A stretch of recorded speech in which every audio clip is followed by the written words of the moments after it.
हमारे साथ जुड़ गई हैं फर्स्ट ग्लोबल की चेयरपर्सन और चीफ इन्वेस्टमेंट स्ट्रेटेजिस्ट और आज की हमारी महारथी एक्सपर्ट देवीना मेहरा। देवीना मैम, बहुत शुक्रिया आपका समय देने के लिए। स्वागत है आपका 18 आवर्स स्वदेश पर। मैम, सबसे पहले तो आप ये बताइए कि आप अभी दुबई में हैं या फिर आपकी स्वदेश वापसी हो गई है? अभी तो मुंबई में है। अच्छा। मैम, कैसे देख रही हैं आप पूरे सिनेरियो को? क्योंकि बहुत सारे लोग ये भी कह रहे हैं कि भारतीय बाजार ओवर रिएक्शन दे रहे हैं। अगर हम रिकॉर्ड हाई से देखेंगे तो निफ्टी लगभग 10% नीचे आ गया है।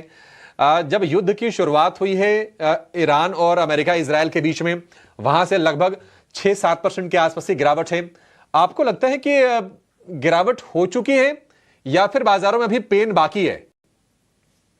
देखिए, ये हमेशा कहना मुश्किल होता है कि कहाँ पर बाजार बॉटम हुआ, लेकिन मैं थोड़ा सा इस समय जब आप किसी भी चीज के बीच में होते हैं, लगता है वही सबसे महत्वपूर्ण सत्य है। लेकिन अगर आप थोड़ा पीछे जाके देखें, और ये स्टडी हमने की थी रशिया यूक्रेन का जब वॉर शुरू हुआ था 2022 में, हम लोगों ने 50-55 साल पीछे जाके देखा कि कोई भी जियोपॉलिटिकल अपहीवल हुआ हो, चाहे गल्फ वॉर हो दोनों, या यूएस बॉम्बिंग लिबिया, या इस तरह का, या जैसे 9/11, या ये सब जितनी भी चीजें हुई, उस समय बाजार में बहुत उथल पुथल रहती है, उसके पहले उसके जस्ट बाद।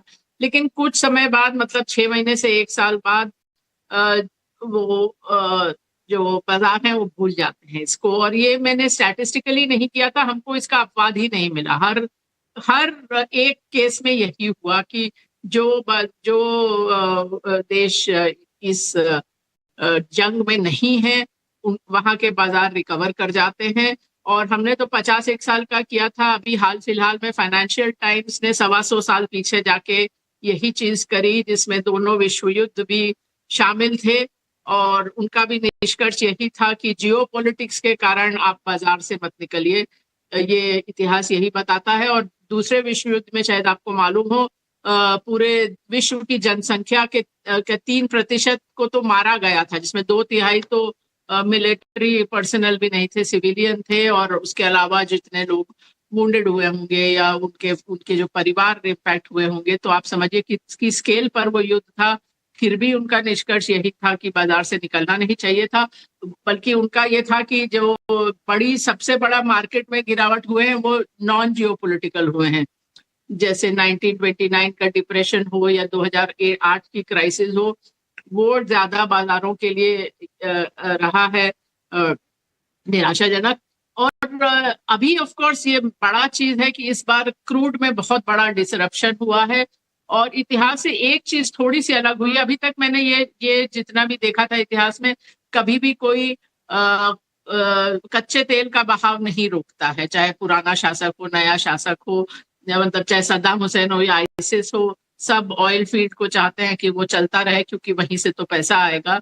इस बार इजराइल ने ऑयल फील्ड पर हिट चालू किया है, जिसमें अभी तो मैंने आज सुबह ही पढ़ा कि अमेरिका ने भी इस पर ऑब्जेक्शन किया है कि ऑयल का इंफ्रास्ट्रक्चर नहीं खत्म करो, बिकॉज अमेरिका भी तो उस क्षेत्र में इसीलिए है कि वहाँ तेल है। तो ये तो है कि अभी शॉर्ट टर्म में तेल के कारण थोड़ा ज्यादा वो रहेगा। और अगर वो स्ट्रेट्स ऑफ हॉर्मुज में आना जाना शुरू नहीं होता है पोतों का, तो तेल ही नहीं, वो फर्टिलाइजर और भी कुछ चीजों के लिए वो महत्वपूर्ण है। देवेना में बिल्कुल आपने सही कहा। और अगर हम क्रूड की बात करें तो भाव हम देख रहे हैं कि $120 की तरफ बढ़ रहे हैं। हालांकि कतर के जो एनर्जी मिनिस्टर है उनका भी ये कहना है कि $150 प्रति बैरल के हम भाव देख सकते हैं।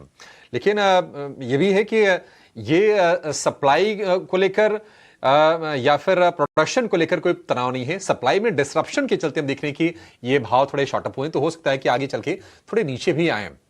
मैम, कैसे आप गाइड कर रहे हैं निवेशकों को? क्या आपको लगता है कि जो गिरावट बाजार में आ रही है, बहुत सारे ऐसे शेयर हैं, बड़े शेयरों की मैं बात कर रहा हूं जहां पर ऊपरी स्तर से लगभग 15% 20% के आसपास की गिरावट आ चुकी है, क्या एक्युमुलेशन शुरू कर देना चाहिए? देखिए, एक तो मैं तेल की बात करूं तो जब ये जंग शुरू हुआ उसके पहले ही लगभग 1.5 महीना पहले हमने अपना ग्लोबल जो हमारे पोर्टफोलियो और फंड है उनको रीबैलेंस किया था, तो उसी समय हम लोगों को लगा था कि अब बहुत समय हो गया कच्चे तेल को नीचे के भाव में, और अब लग रहा है कि भाव ऊपर जाएगा। तो एक तरह से जो हम लोगों ने उस रीबैलेंस में मेन चीज करी थी वो था कि यूएस स्टॉक्स को अंडरवेट किया, जो पहले से ही अंडरवेट थे उसको और अंडरवेट किया, और वो जो पैसा वहां से निकाला वो कमोडिटी में डाला, मेनली कच्चे तेल और थोड़ा मेटल ईटीएफ्स में। तो वो हमारा पहले से भी वो कॉल था। ये आपकी बात सही है कि ये जो एकदम पीक बन रहा है ये तो सप्लाई डिसरप्शन के कारण है, और ये हमेशा नहीं रहेगा, उसका कोई ना कोई रास्ते निकलेंगे। और भारत के लिए भी अगर आप देखें तो सब कुछ वो स्ट्रेट्स ऑफ हॉर्मुज से नहीं आता जो हम रशिया से लेते हैं, बाकी जगह से लेते हैं, वो भी लगभग 30-40% तो वहां से भी आता है। हम बोल रहे हैं कि हमारे पास 25 दिन का तेल है और 25 दिन के प्रोडक्ट्स हैं। तो अभी जैसा अगर आप कैलकुलेट करके देखें तो शायद 2.5-3 महीने का स्टॉक तो है भारत के पास। तो लेकिन आपको ऑफ कोर्स देखना पड़ेगा कि जो पेट्रोकेमिकल इस्तेमाल करने वाली जो कंपनीज हैं उन पर कितना असर होगा, वो आपको एक तरह से कैलकुलेट करके देखना पड़ेगा। पर ओवरऑल मेरा ये मानना है कि ये जैसे मैंने कहा, कोई नहीं कह सकता कि एग्जैक्ट बॉटम कहाँ है, लेकिन ये समय खरीदने का है। आपका जो भी इक्विटी एलोकेशन है 100% कभी इक्विटी में नहीं रखिए, क्योंकि कोई आपको नहीं बता सकता कि 6 महीने, 1 साल या 2 साल में भी इक्विटी बाजार का क्या लेवल रहेगा। लेकिन ये निवेशित रहने का समय है, क्योंकि अगर आप निवेशित नहीं रहेंगे तो वो आप अपमूव मिस करेंगे, ये मेरा मानना है।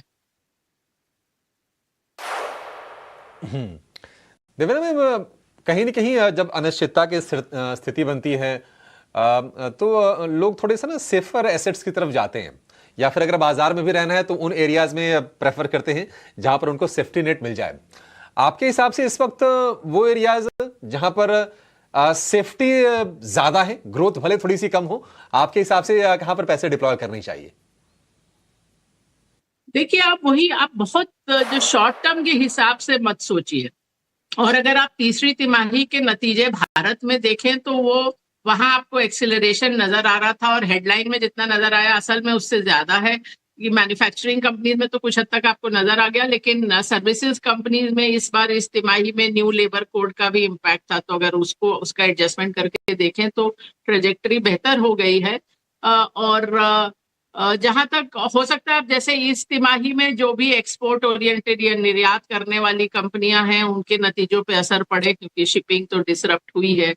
और उसके अलावा अगर आप देखें, हमारा जहां तक सवाल है, हम पिछले लगभग 2 साल से फार्मा, हेल्थ केयर और ऑटो कंपोनेंट्स, ऑटोज, इसमें ओवरवेट रहे हैं, वो अभी भी बना हुआ है।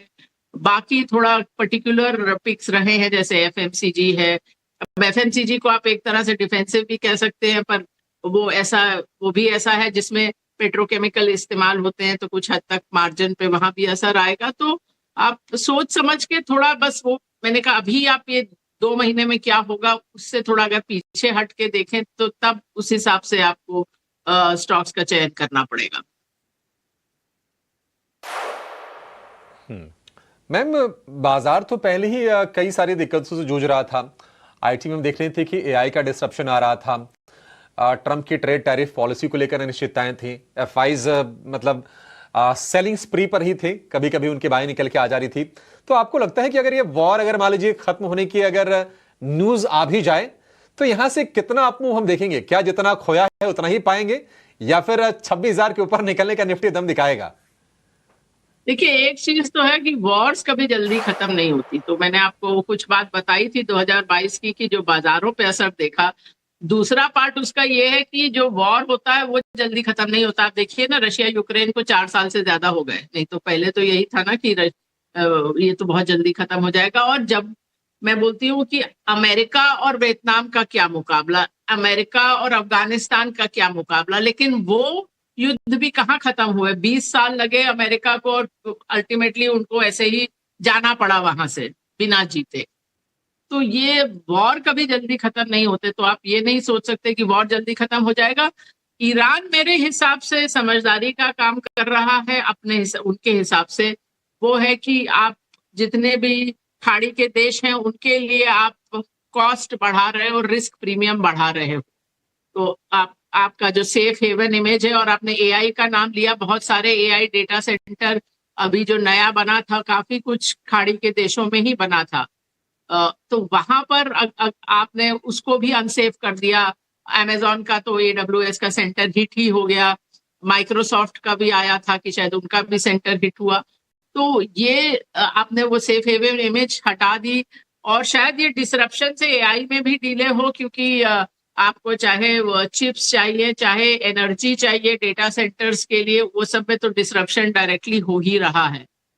कोरिया और ताइवान के पास उतनी ऊर्जा होगी तभी, क्योंकि बहुत सारा ऊर्जा का इस्तेमाल ये सेक्टर करता है, बोथ चिप्स के थ्रू और डेटा सेंटर्स में भी। तो हो सकता है इससे तो एआई का कुछ ना कुछ डिले ही हो।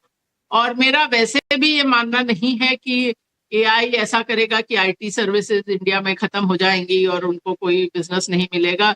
ऐसा है नहीं। अभी तो आया था डेटा की जॉब वैकेंसीज की ऐड बढ़ रही हैं घटने की बजाय, मतलब विश्व का जो डेटा है। तो और जैसे मुझे किसी ने और भी बताया कि जहां जहां भी मैंने ईआरपी इम्प्लीमेंटेशन की, सब कंपनीज में एम्प्लॉय बढ़ते ही हैं, घटते नहीं है। और आप हमारे देश की भी बात देखें तो 80 के दशक में जब बैंक्स का कंप्यूटराइजेशन शुरू हुआ था, उस समय जितना भी कुछ बैंकर्स करते थे वो बहुत कुछ ऑटोमेट हो गया। लेकिन बैंकिंग में आज के दिन कितने ज्यादा लोग काम करते हैं बनस्पत उसके जितना 80 के दशक में करते थे। तो ये कहानी हर तरह की टेक्नोलॉजी इन्वेंशन की है, कि जब आप शुरू करते हैं आपको लगता है अरे ये सब नौकरियां जाएंगी, लेकिन अंततः नौकरियां बढ़ती ही हैं।